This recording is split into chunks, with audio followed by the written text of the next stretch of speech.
So I've decided based on the comments made and interest shown that I want this channel to be a schizoid awareness sort of channel with a combination of basically me explaining some of my experiences living as such, my opinions and views through that perspective, because obviously it alters or rearranges the way I perceive things in comparison to conventional standard or conventional um, neurotypical behavior.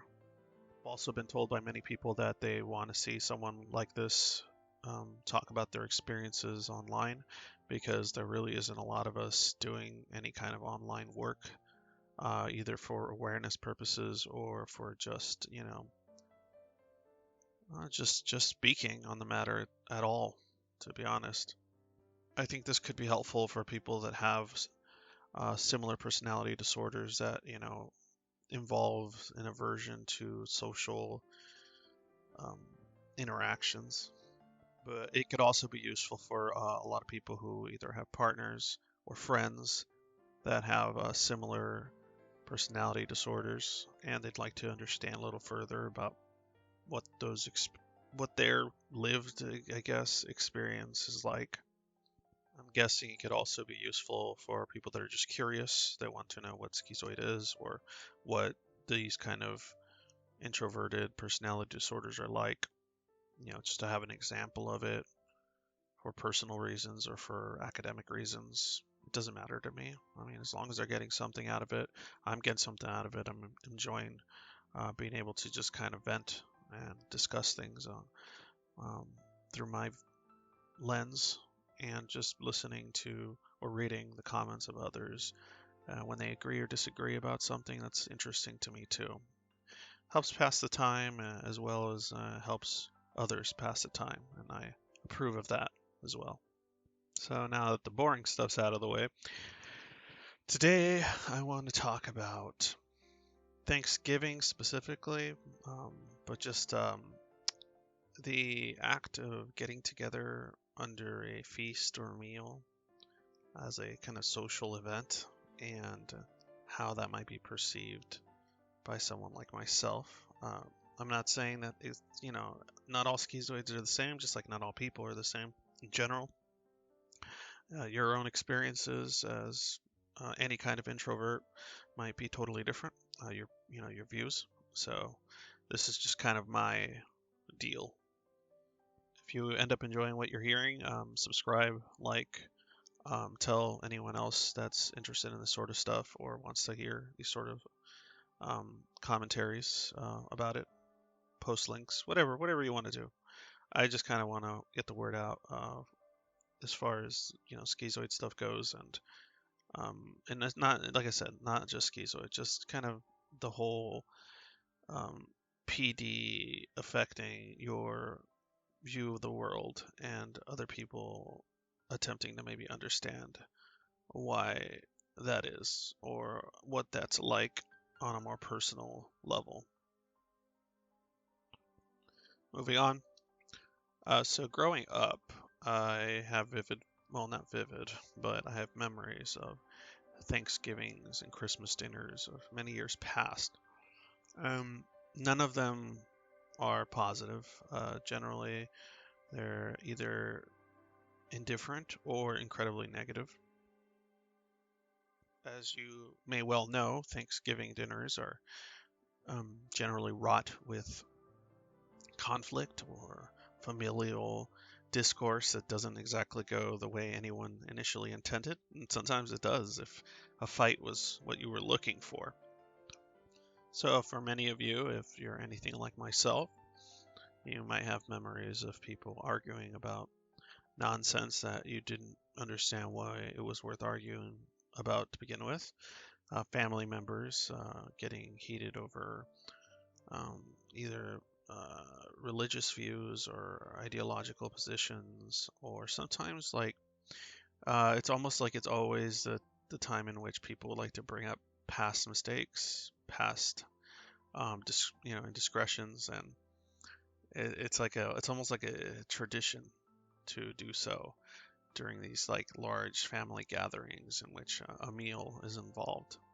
I mean, it happens during any kind of familial kind of gathering, but Thanksgiving, something about it is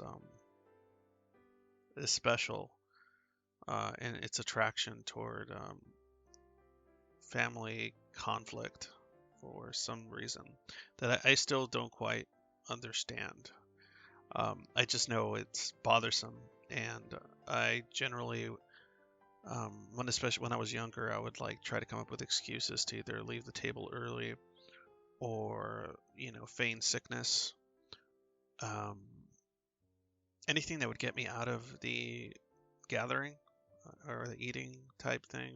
They would invite a guest or two over, or they would go to someone else's house. It's usually that was the worst. The worst is when they would take you to someone else's house, because then at that point you didn't really have much of an option.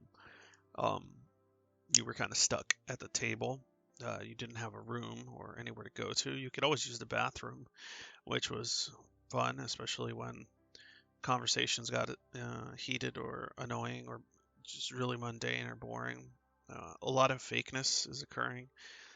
People asking each other about their lives and who cares about what and whose baby did this and whose child did that and how old are they now? What? How's the job going? How's the new class going? How's this? How's that? How's this? How's this? Um, just a collection of just the gathering of a bunch of useless information, in my opinion. Especially since it's not going to be implemented or like it's not going to be used in any significant way by the people dispensing it or gathering it, because a lot of these people, like uncles and aunts and things like that, don't always meet outside of events like this. So having this information, I don't know what it provides for people, but apparently many of them find it important enough to be asking all sorts of questions. Sometimes it feels like it's a lot of posturing, a lot of like showing like, oh, this is my status, what's your status? Maybe power plays, like subconscious sort of stuff. um, More than likely though, it's a lot of just small talk. Most of it's pretty just monotonous, just going through the motions. A lot of people are there just for the food, I'm guessing. I mean, that's the only thing I really enjoyed about it, was the food. I would try to keep my mouth full so that I didn't have to talk to too many family members or anything like that. Because, if I started talking, it would be about something. It would be about like a show, a video game, a book, a subject, I don't know, something. But that's not really what people like to talk about during these kind of festivities. They like to talk about, oh, remember that time that blank? Remember that time blank, blank, blank? Oh, yeah, remember that? And the problem when you have these kind of interactions, if you're schizoid, is that I don't have a lot of memories of like social happenings that were humorous or interesting, because most of them aren't to me. And so people would bring up things that occurred involving me or others, and my memories were a little foggy pertaining to most of it, especially when I became like a young adult, 12, 13, 14. That's people would talk about. Because when you were a smaller kid, you could just kind of go about your business. Nobody expected you to communicate with anyone in a significant way outside of a grandmother pinching cheeks and things like that. But once you got a little older, they tried to involve you more in the conversation, and oftentimes they would discuss, like I said, past occurrences that they found humorous or enjoyable that you were indifferent about. And so you haven't the faintest memory of sometimes of what they're talking about. You would have to just nod your head or faint laughter or so on and so forth. Mind you, not incredibly old, but I am old enough to remember those Thanksgivings not having access to any kind of internet or anything like that. There was no cell phone for me to retreat to avoid the awkward conversations or the uninteresting banter.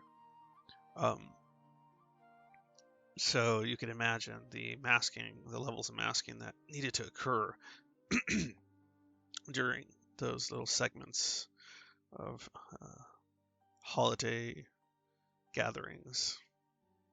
One thing I did appreciate about the food as well is that once people got their fill, they generally became a little more quiet, um, or they retreated to their televisions, um, or whatever was available to get cozy. Maybe take a nap on a couch.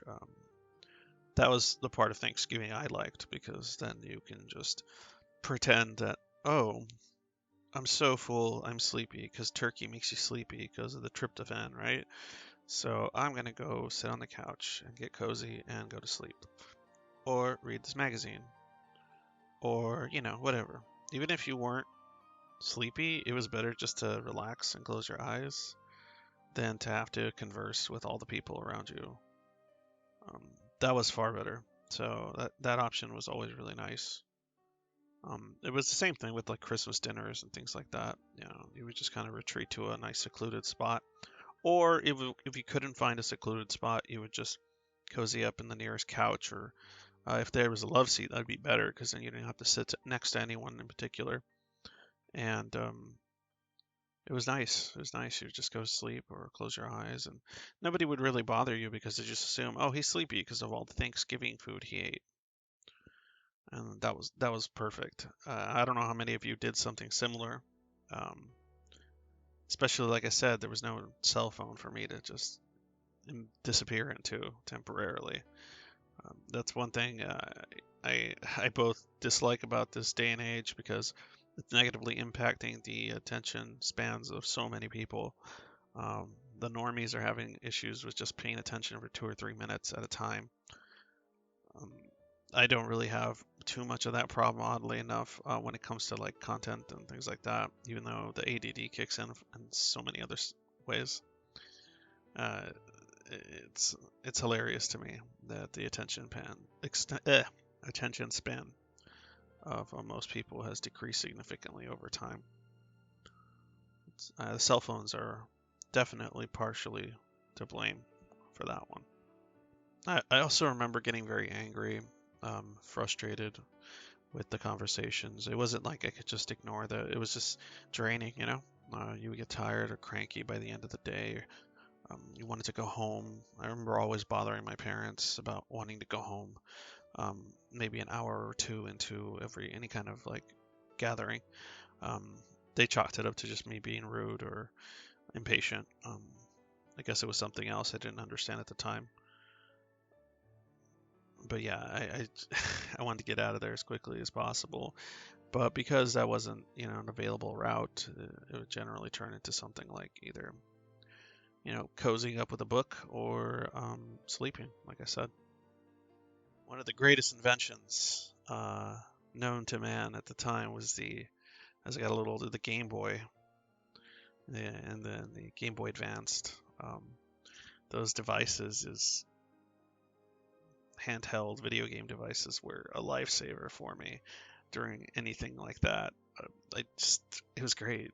They just thought I was the gamer kid, that was like nerdy and just wanted to play on his Game Boy or whatever. And I guess my parents, from just not wanting to deal with me half the time and any kind of bitching I would, take part in because I didn't want to involve myself in most things. They would just let me be on it. I would have spare batteries in my pocket. Yes, batteries for your handheld. No rechargeables. Um, I would have spare batteries in my pocket to play Pokemon or whatever else it was I wanted to play. That was far more interesting to me than any conversations anyone wanted to have pertaining to my life, which I wasn't even all that interested in to begin with, so I don't understand why anybody else would be. That's kind of how I saw it, probably.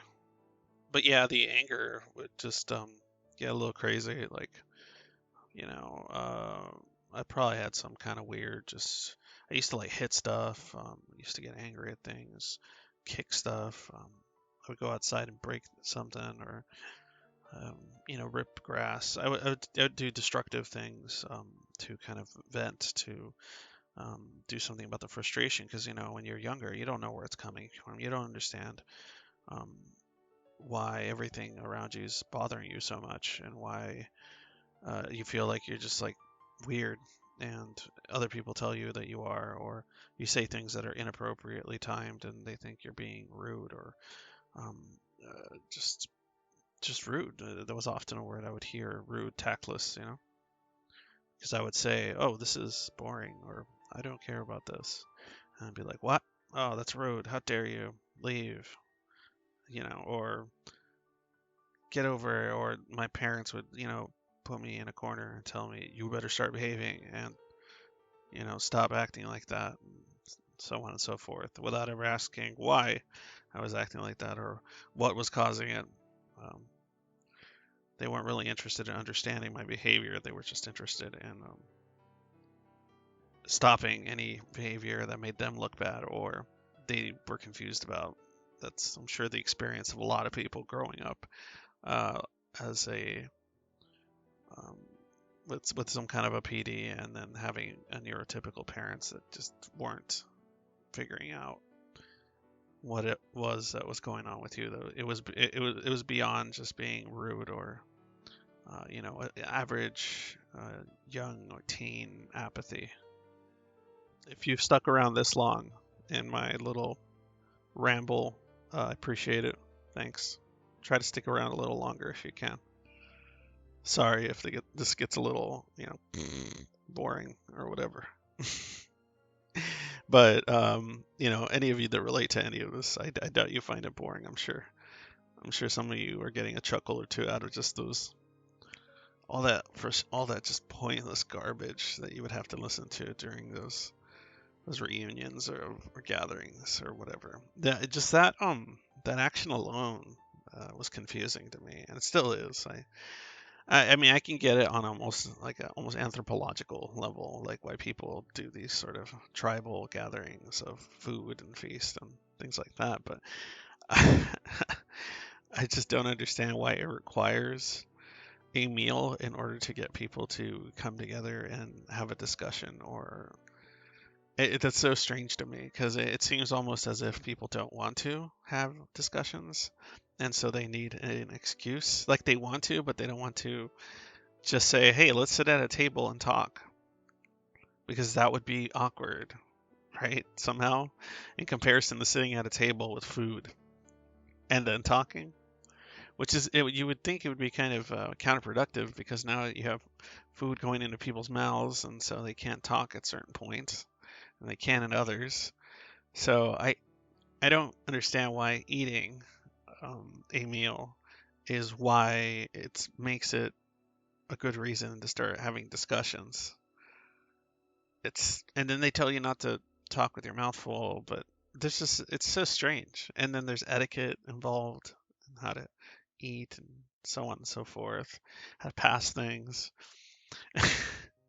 So you complicate it with all these rituals and rules, and then at the same time, everyone wants to talk, and then so there's like rituals and rules involving conversation, and then certain types of conversation are not polite to bring up during those type of events, which is funny because they always do it anyway. It always ends up going in that direction one way or another. Like I said, whether it's politics or religion or bringing up past discussions, things like that. Like it always happens generally.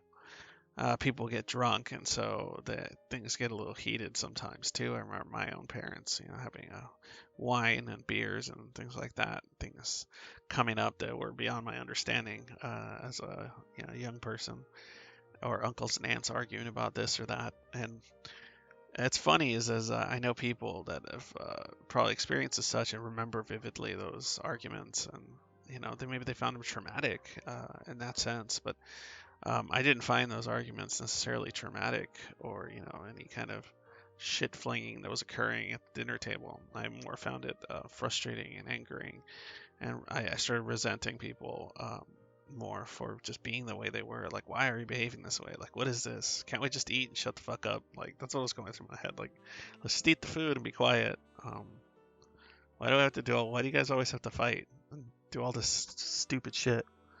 Or I would try to talk about something like that I saw on a documentary or a TV show or something, and nobody was like interested in any of that. I was like that awkward, I guess, kid that would just start talking about some random subject, and it would be like, oh, that's not what we talk about at the dinner table. We don't talk about that. We talk about our lives and stuff, and like, oh, what happened to the neighbor? whatever fucking retarded shit that they wanted to do.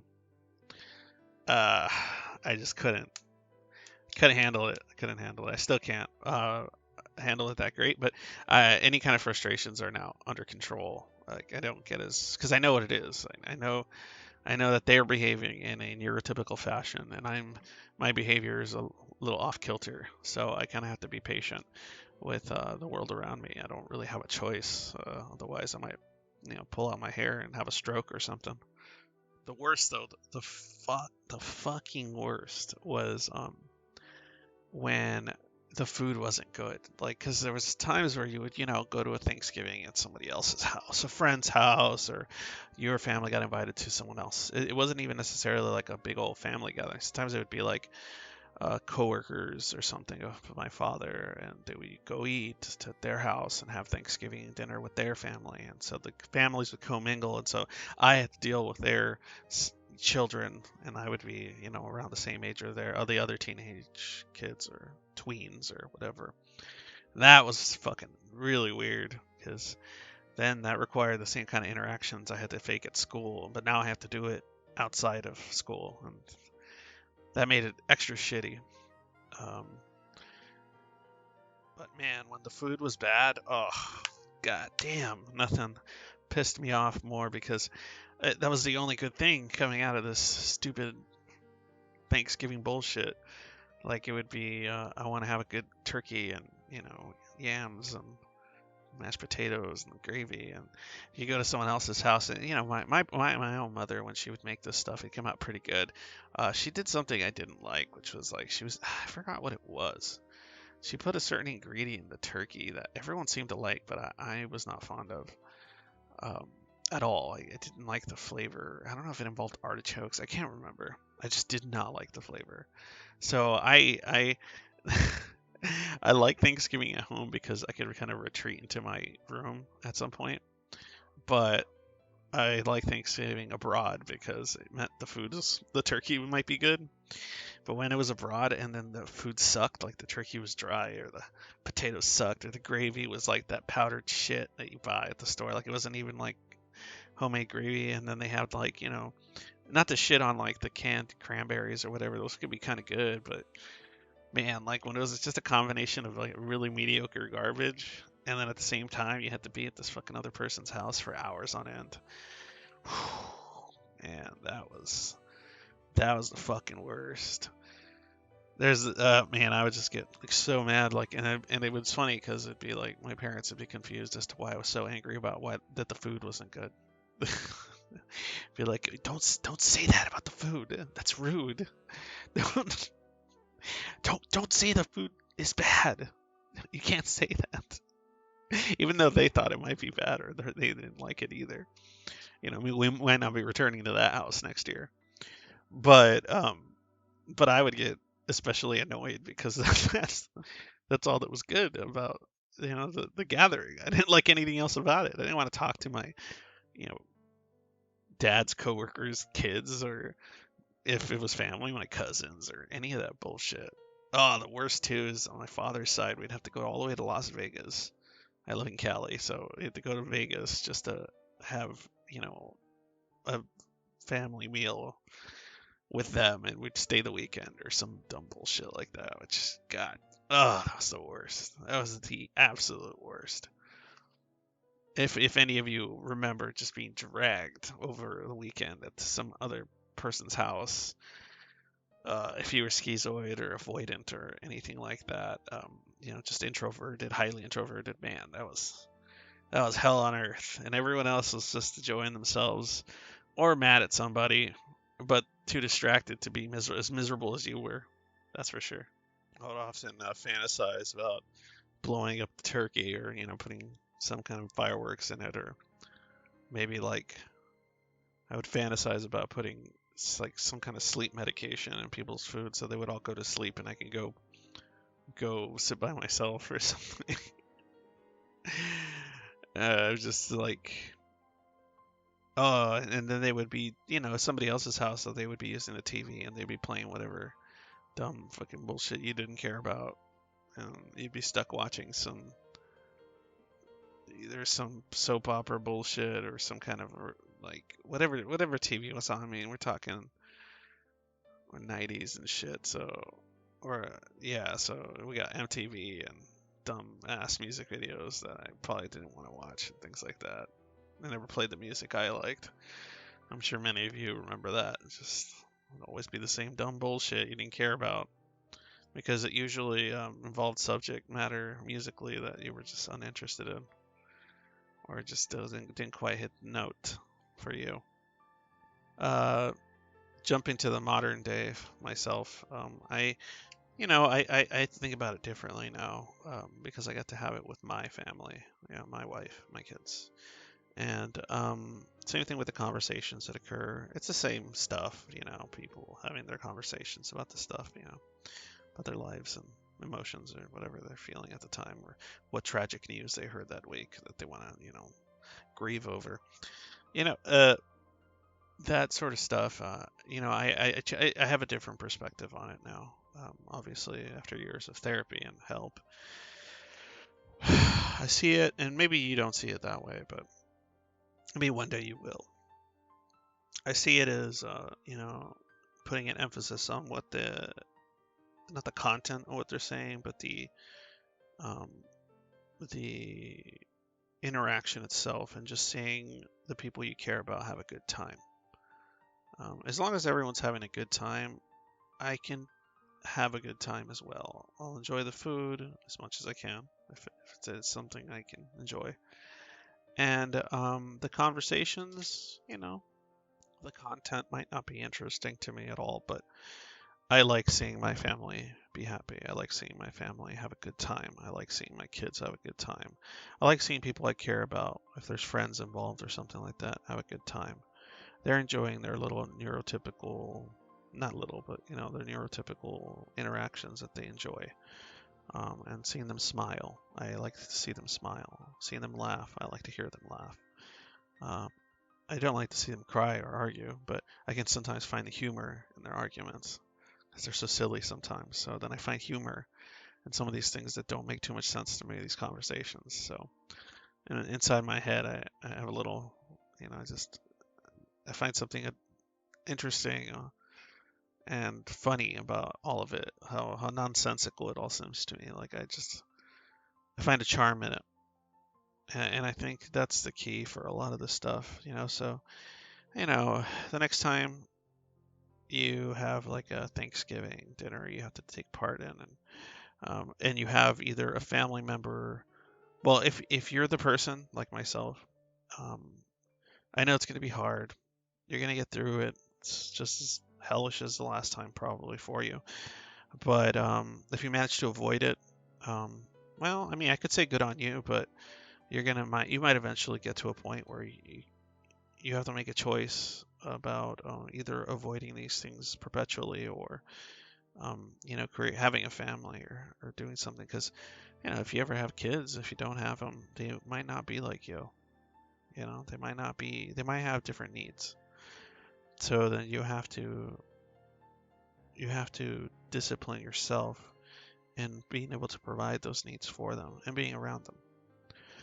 And it's a lot of work. It's a lot of hard work, but it's doable. And I feel like I've done a lot of the work to get to that point. But it's still sometimes it's still a little bit much, a little bit crazy. So that's it. If you have any Thanksgiving stories, or just put in the comments. I'm gonna read them. I'm probably gonna comment on it or something. Or if you have any opinions or memories that are similar to mine that you want to talk about, um, do so. If you disagree with anything I said, or you think, trying to one day find the charm in other people's social interactions, only those really that you care about, at least finding the charm and the sweetness that is there when you see them do it. And you may continue just your disinterest in anybody else outside of your immediate loved ones, and that's fine. That's how I am. But if you disagree that that's even possible, or that it's even worthwhile, put it in the comments. I'm curious to hear your arguments. Subscribe, like, blah blah blah. Uh, Thanks a lot, guys. Enjoy or don't enjoy your Thanksgiving. Who am I to tell you what to do? Um, but nonetheless, I hope you get through it, and I hope it's not as bad as previous years. And if you know anyone in your family or in your circle, if you're you don't have these sort of issues, and you know someone that does, leave them alone.